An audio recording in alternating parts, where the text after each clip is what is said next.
الله سبحانه و تعالی به کسی بخواهد برای اون فرزندش میدهد، به کسی بخواهد برای اون دخترش میدهد. ثم لتسألون یومئذ عن النعیم را چنان بیان میکند که نعمت فرزند چی دختر باشد چی پسر باشد در برابر اون الله سبحانه و تعالی از اون شما را میپرسد. من پسرت دادم چی کار کردی؟ بندگان من، زمانی که شما از من فرزند طلب کردنی باشه، زمانی که از من فرزند میخواهید، چنین باید شما دعا بکنید. الذی خلق الانسان من نطفة فاذا هو خصیم مبین والصلاة والسلام على من كان نبيا وآدم بين الماء والطين وعلى آله وصحبه أجمعين. أما بعد، قال الله سبحانه وتعالى: فلعلك باخع نفسك على آثارهم إن لم يؤمنوا بهذا الحديث أسفا. وقال النبي صلى الله عليه وآله وصحبه وسلم: يا أبا سفيان جئتكم بكرامة الدنيا والآخرة، أو كما قال النبي صلى الله عليه وسلم. وبعده السلام عليكم ورحمة الله تعالى وبركاته. الله سبحانه وتعالى سپاسگزار و تشکر کنیم به خاطر همه نعمتهای فراوانش. الله سبحانه و تعالی را حمد و سپاس باید گفت که خداوند پاک جل جلاله من و شما را در بهترین شهر و در بهترین همنشینان خوب قرار داد و الله سبحانه و تعالی برای من و شما توفیق عنایت فرمودند که استماع سخن علمای کرام را گوش کردن را. و اولا الله سبحانه و تعالی بزرگان من و شما را، اکای دامن محمد الله و اکای دامن عبدالرحیم و دیگر بزرگان را خداوند جزای خیرشان عطا بگرداند که به سبب علمای کرام روح من و شما تکان میخورد. به سبب علمای کرام هستند که من و شما به درجات علا میرسیم. الله سبحانه و تعالی در عمر مبارک ایشان چنان رحمت و چنان عنایت بفرمایند که هر کجا قدم بزنند الله سبحانه و تعالی از قدم ایشان فیض برکات برای دیگران نصیب گرداند. الله سبحانه و تعالی خالق است. الله سبحانه و تعالی مالک است. خالق بودن الله سبحانه و تعالی این است که الله جل جلاله برای بندگانش فرزند عطا می نماید.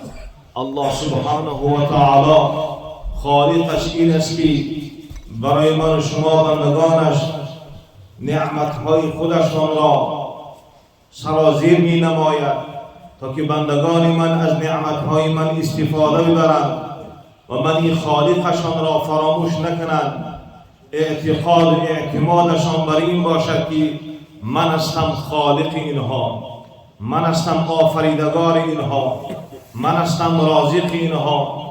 الله سبحانه و تعالی دوست می‌دارد زمانی که بندگانش بعد از تناول نعمتهای الله، بعد از استفاده بردن نعمتهای الله کمی به یاد اون مشغول باشند، کمی درباره نعمتهای اون گفتگوزار بکنند، کمی در بابت ایمان گفتگوزار بکنند، زیرا اینکه الله سبحانه و تعالی چنین گفتگوزارها را دوست می‌دارد. و پیامبر صلی الله علیه و آله و صحبه و سلم را دستور دادند که ای پیامبر صلی الله علیه و سلم فذکر فإن الذکر تنفع المؤمنین، داشته باش، نصیحت ها گفته باش، اونها را از خواب غفلت بیدار باید ساخت. بندگان خدا را به سوی الله سبحانه و تعالی، به سوی شناختن نعمتهای اون، به سوی بزرگی اون باید بندگان خدا را باید بیدار ساخت. فذکر فإن الذکر تنفع المؤمنین. گفتگوزارها منفعتی دنیا و اخروی دارد. نمیبینی با چند ساعتی که عزیزان ما صحبت کردن چقدر مسائل را ما از خود کردیم، چقدر مسائل را ما از خود گرفتیم. هر مسائلی که بود بزرگان برای من و شما بیان کردند. اشارت به سوی این است که فإن الذکر تنفع المؤمنین، پند و نصیحت کردن، همدیگر را از خواب غفلت بیدار ساختن، همدیگر را به سوی الله سبحانه و تعالی توجه کناندن و در خرسندی های همدیگر شرکت کردن، همدیگر را آگاه کناندن بر اینکه الله سبحانه و تعالی فرزندی که برای این برادر قاری ما عطا نموده است صاحبش الله است، خالق اون الله است. الله سبحانه و تعالی به کسی بخواهد برای اون فرزندش میدهد، به کسی بخواهد برای اون دخترش میدهد. همون طوری که قصه انس ابن مالک رضی الله تعالی عنه را بیان کردند که الله سبحانه و تعالی برای اون چقدر فرزندان نیکشان دادن، برای اون 80 تا پسرش دادن و 2 تا دختر. الله سبحانه و تعالی قادر است که برای یگان تای از احد از بندگانش یگان تای این نعمتها را عطا نکند، بلکه الله سبحانه و تعالی بر بعضی بندگان با خبر باشند اینکه مرد و زن اینها یک سببی هستند برای فرزند به دنیا آمدن، اما در اصل مسبب الاسباب الله است. مسبب الاسباب الله است. الله بخواهد فرزندت میدهد، الله نخواهد فرزندت نمیدهد. الله بخواهد این نعمت را برای تو ارزانی می نماید. پسران نعمتند، دختران نعمتند، اما در برابر این نعمت ها ما مسئولیتی داریم، در برابر این نعمت ها ما پرسش هایی داریم. ثم لتسألن یومئذ عن النعیم.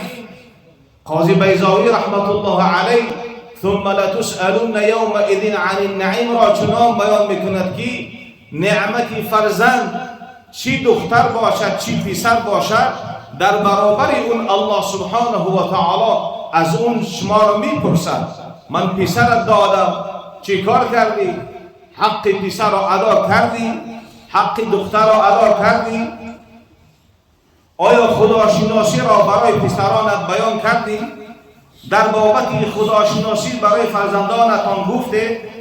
در بابت پیامبر شناسی، در بابت اسلام شناسی، در بابت قرآن شناسی، در بابت صحابه شناسی آیا برای اونها یادآوری کرده؟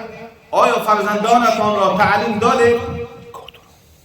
الله سبحانه و تعالی نعمت را زمانی که برای بندگانش عطا کرد درست استفاده بردن نعمت را و او را اسراف نکردن و حق حقوق او را پایمال نکردن را الله سبحانه و تعالی برای بندگانش مطرح نمودگی هست. پس خالق الله هست، صاحب فرزند الله هست.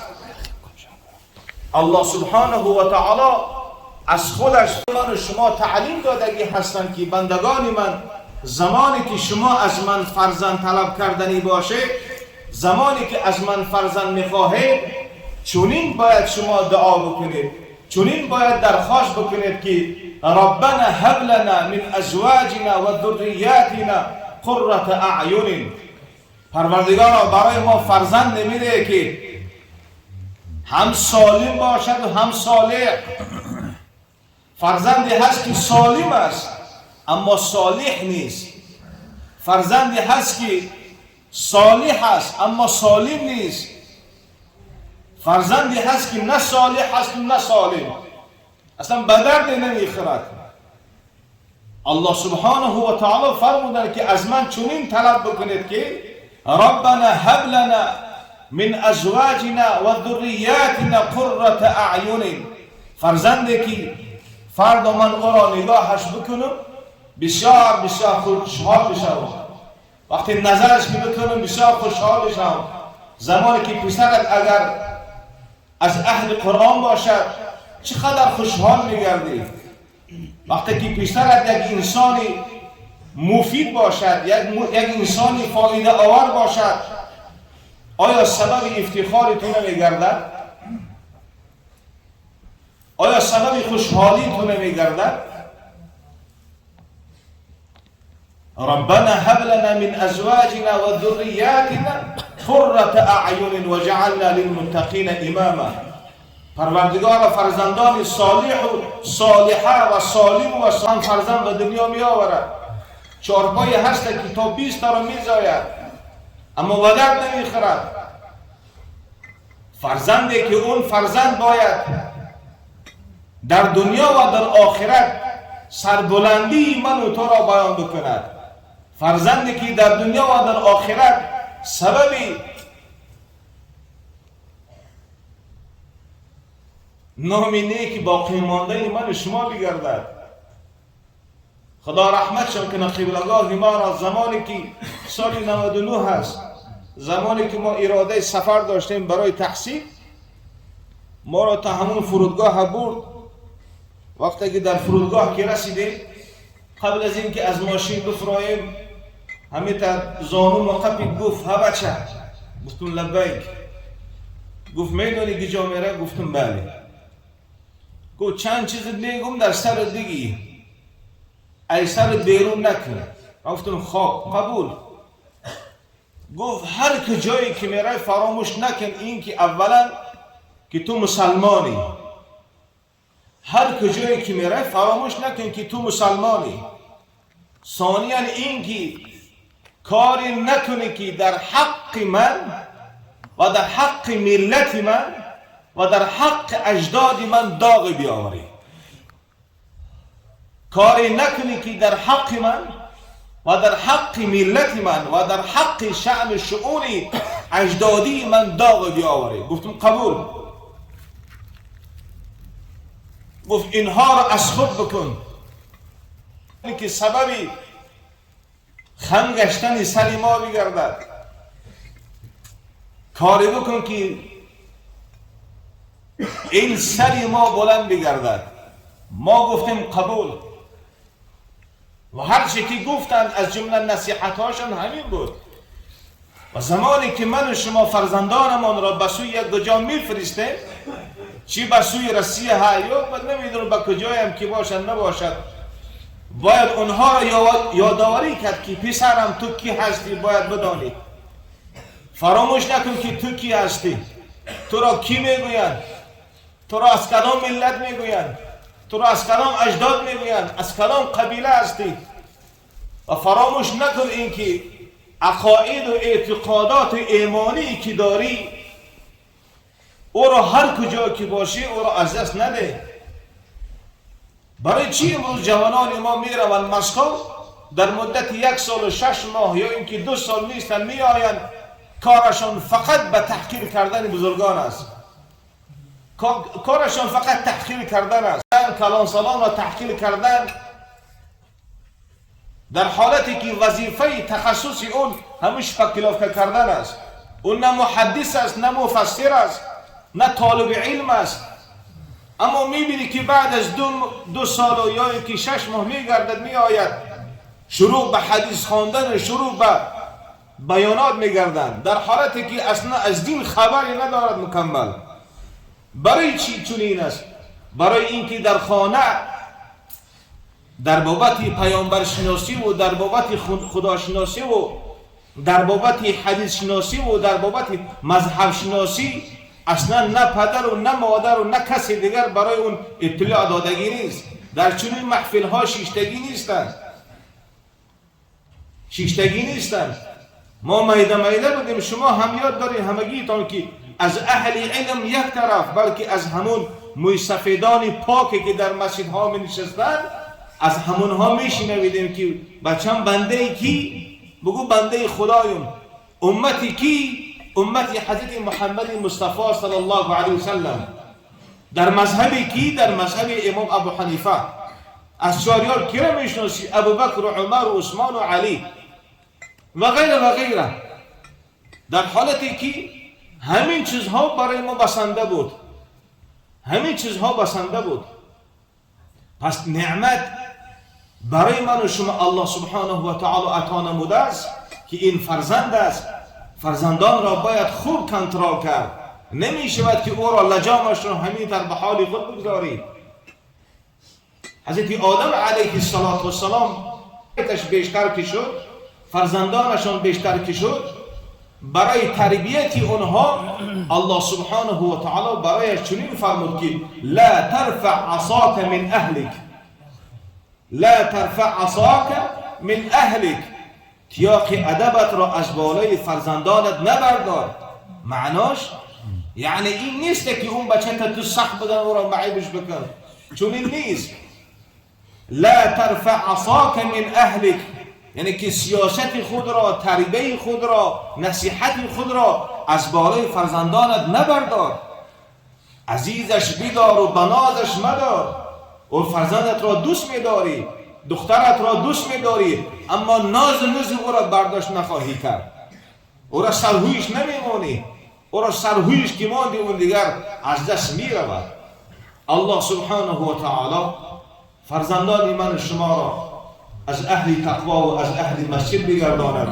الله سبحانه و تعالی فرزندی که در خانه این برادر ما قاری ما آمده است، محمد حامین بهترین نام است. الله سبحانه و تعالی قدمش مبارک بگرداند.